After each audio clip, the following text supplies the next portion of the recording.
Ah, it's been a while the anime. Ah, it's been a while the anime community. Today we will be going over this matchup of Boruto being taken over by Momoshiki against everyone in the Narutoverse pre-Boruto era to see how they would fare against him in multiple interesting scenarios. We will start from Jonins fighting together, which is most of the verse, and there are some high tier Jonins. Then we move to Kage level characters, do a few scaling of the best of this tier, and then we make our way into the god tier characters. But in this video, there is an extra tier called otsutsuki tier, which is above god tier for me within the verse. Now, these groups would attack singularly, giving an outcome for each group, and then I will go over an outcome of everyone against Borushiki. Now let's do a scaling for Boruto slash Momoshiki, Borushiki, whatever. Now I'll be going over scaling for these, and let's see how high we can get them. Momoshiki is a god like the other Otsutsuki and probably a high tier one who goes around fulfilling the Otsutsuki goal of taking hold of a Jubi. Now, my point of view of how high the verse gets hasn't inherently changed if there aren't concrete, valid evidence to contradict several original sources or source materials proving otherwise. I think a lot of people are just incredulous in their thoughts. So far in the Boruto anime, we have witnessed Momoshiki actually take on both Naruto and Sasuke, despite there being good arguments that each of them can slap him in a fight, and I totally agree with this. It doesn't mean Momoshiki was inherently going all out, if I am to be very honest, but this claim may be further backed up depending on what we see Momoshiki do later on with Boruto's body, because the dude seems pretty much not afraid of Ishiki at all. And when you think about it, Momoshiki was never really dead.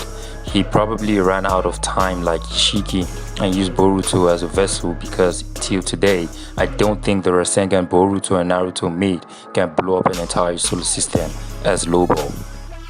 There are a lot more ups and downs to the scaling, but I would rather give off something easier to relate with unless I choose to make an individual video. Yeah, we know that Momoshiki has created stars in parallel dimensions to the Boruto universe, which is a universe, be it over time or instantly, that would require a shit ton of energy, and personally don't think planet level feats in the verse is something impressive anymore. Obito was going to destroy the earth. Pretty sure Hashirama can easily do so when you compare him to KCM to Naruto and Bijus. That can get from continental plus to multi-planet levels of power depending on how good you can argue or defend it. Literally every god tier character can harm the continent and destroy the planet. I mean, scaling from an Amtoneri who was moving the moon, Naruto with little to no KCM power can one-shot the fucking earth with a punch. Kaguya lowballing created 6 micro solar systems, which would still require at least solar system feats to blow up all at once, which she was probably fine to do so. Now, Boruto became a god tier by inheriting the karma, and I don't just mean any god tier. This nigga will bully the shit out of Obito in 6 paths if you take out some things into context. Boruto himself being able to damage Momoshiki with his Vanishing Rasengan is very impressive because of its nature release. Note that this same wicked Momoshiki could use Shikamaru's paralysis jutsu to hold down Naruto, Sasuke, and the 5 Kage, which I can definitely argue each can stomp the previous 5 Kage alone and possibly the previous set of Hokage, though they were all severely weakened. Boruto's other feats comes from taking on Boru with the Team 7, in which he is the strongest in. We have seen him beat Kawaki, and this same Kawaki can react and move faster than light massively to defend Naruto and Himawari. These same beams are considered fast and deadly to Naruto himself. Even them fighting Boru, a top Karma member, would be FTL plus speed because of the caliber of the opponent, and Boru isn't weak. This generation are just too strong and hacksful. People also tend to forget that with Karma, Naruto considered Boruto's attack strong. That's very impressive because with the same Karma, they beat Boru. Naruto in base tanked hits from Momoshiki while in base and weakened but didn't act like they were heavy attacks. But you could make a case that Momoshiki simply didn't want him dead.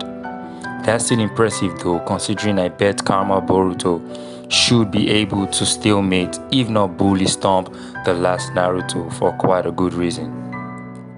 The same Karma is going to get training in order to beat someone who is stronger than Jigen, and his name is Code. And if you argue that at this time Boruto is like 50 or less percent otsutsuki, he should still probably slap Toneri in a fight or stalemate him. To be honest, Boruto scaling is still rough around the edges, but the point of all this is to let you all know that in 5 to 10 chapters, Boruto without Momoshiki will be able to beat 6-pack Naruto and Sasuke put together as adults. Now let's move on to scaling the other top tiers. Now I would like to start with the Kages who are powerful and then go upwards. Instead of picking primes, I would just use their most powerful versions. Let's start from the first Hokage, Hashirama Senju. Well, Hashirama has a few impressive feats apart from slapping Madara but sealing the chakras of Madara and the Nine Tails, weakening them and putting them to sleep in their first fight.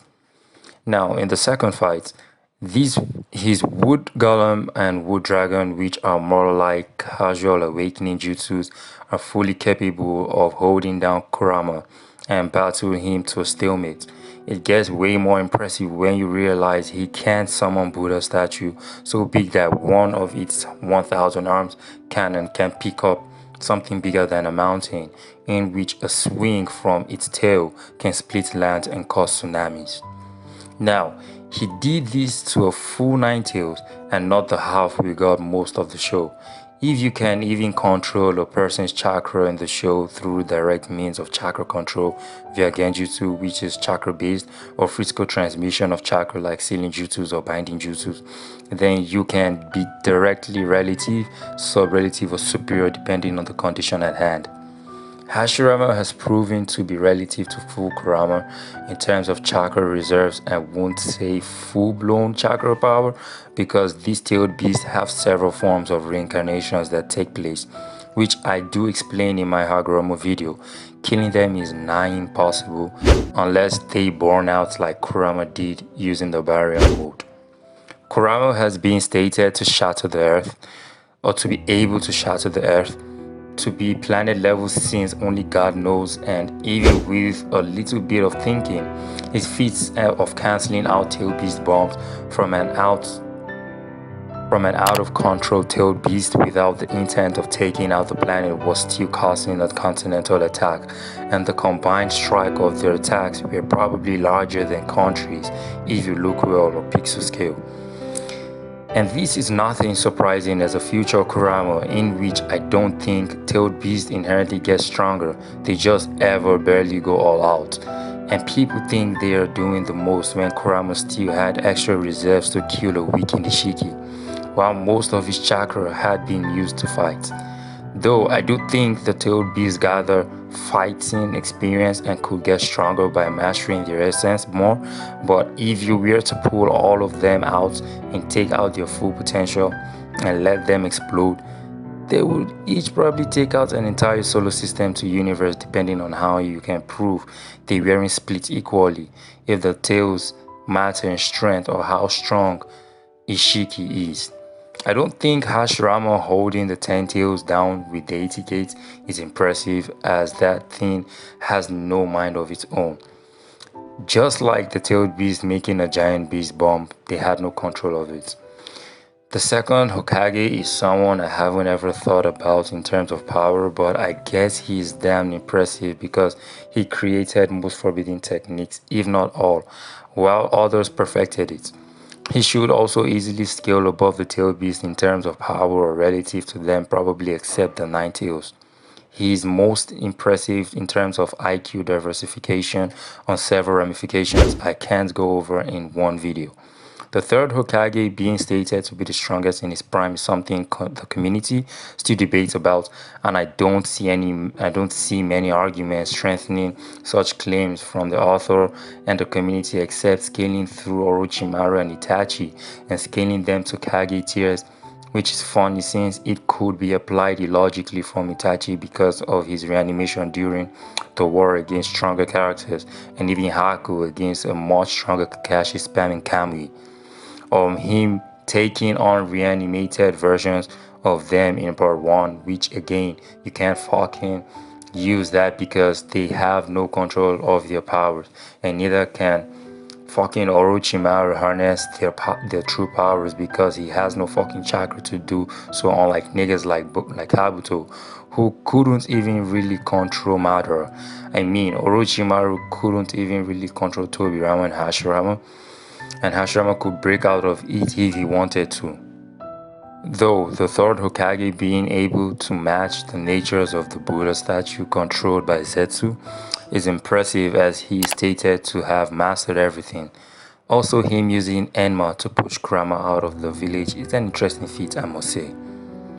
Now, moving on to Jubito and Jubi Madara. Jubito and Jubi Madara are pretty strong, both easily scaling to high multi-continental to far greater levels of planetary to multi-planet levels. Jubito being able to master the Truth Seeker orbs better than anyone I have seen so far, and was able to create the sword of Nunoboko while Madara mastered the Senjutsu so that his sensory and ability to use the Mugen Tsukiyomi was nearly impossible to stop, if not of Sasuke Susanoo.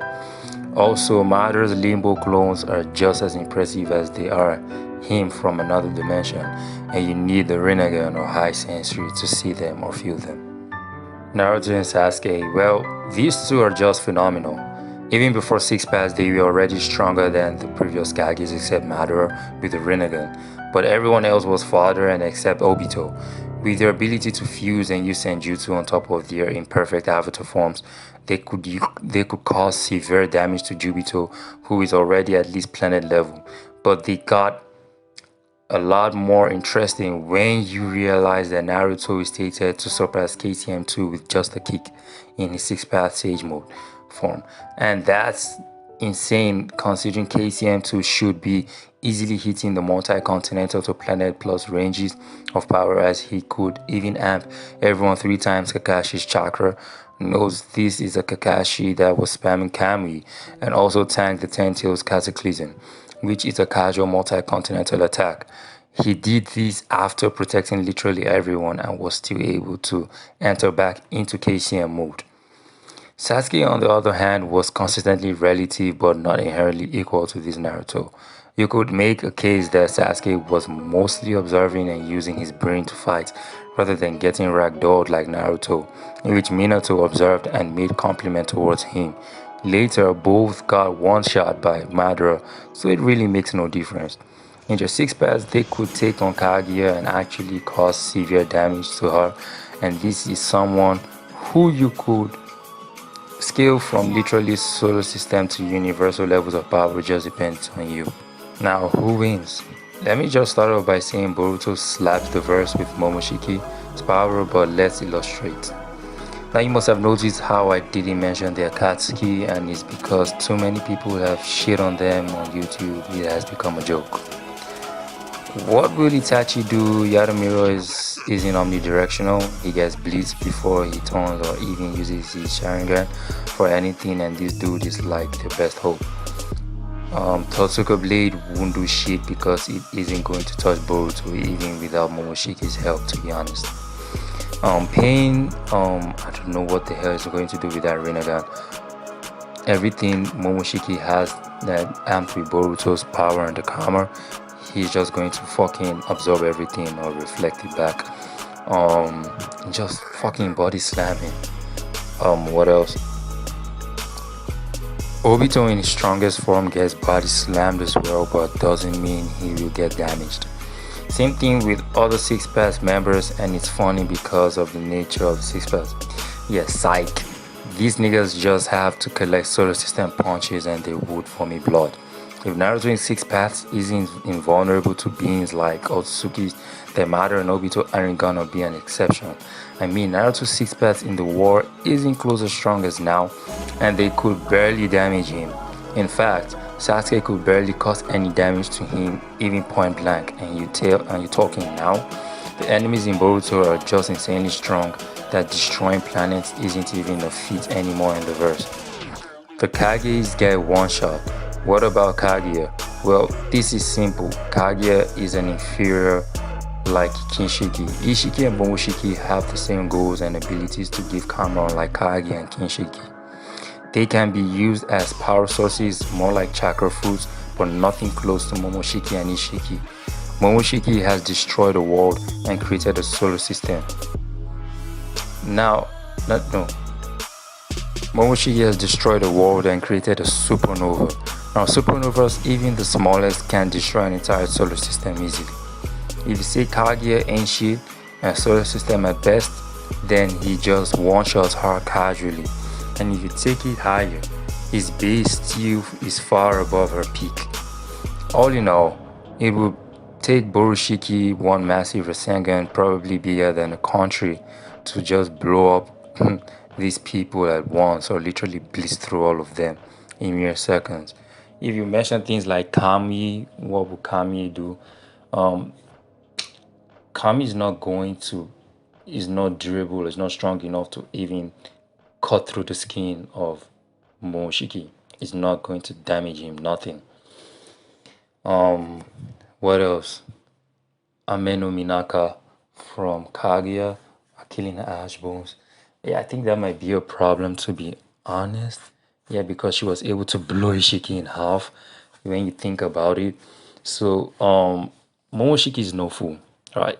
He will go for Kaguya first, kill her.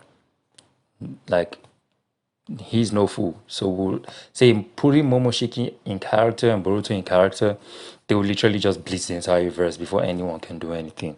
But taking them out of character, then they could probably lose through certain hacks abilities, especially from people like Kaguya, like the Killing Ash Bones or her space-time ninjutsu. But yeah, any other person gets fucked up. Probably except Hagoromo. Well, that